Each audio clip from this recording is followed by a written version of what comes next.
গুন্ডামি, মাস্তানে, গায়ের জোর দেখা সব অভদ্র, ছোট লোক, নিচু লোক। কোন ভদ্রলোক কখনো মানুষকে গায়ের জোর দেখাবে। যদি কারোর কোনো কিছুতে গায়ের জোর আগে চলে আসতে হয়, বেশিরভাগ ক্ষেত্রে মাস্তানি গুন্ডামি করার মানসিকতায় বুঝতে হবে এটা হলো আস্ত ছোট লোক।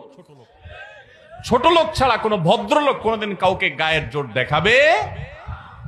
দুর্বলের প্রতি যদি কেউ চাপিয়ে পড়ে, দুর্বলের প্রতি যদি কেউ ঝাঁপিয়ে পড়ে, এর মতো কাপুরুষ, এর মতো ছোট লোক, এর মতো নিচু লোক আল্লাহর জমিনে আরেকটা নেই। যুবক ভাইরা, মাস্তানি করার জন্য যোগ্যতার দরকার হয় না। মাস্তানি কুকুরে পারে, মাস্তানি বাঘে পারে, মাস্তানি সিংহে পারে, মাস্তানি হিংস্র জীবজন্তু করতে পারে, মাস্তানি সাপে করতে পারে, মাস্তানি আল্লাহর অনেক এই সমস্ত হিংস্র জীবজন্তু প্রাণীরা পারে। বিনয় এটা মানুষ পারে, এটা সবাই পারে না। বিনয়ী হবেন না অহংকারী হবেন?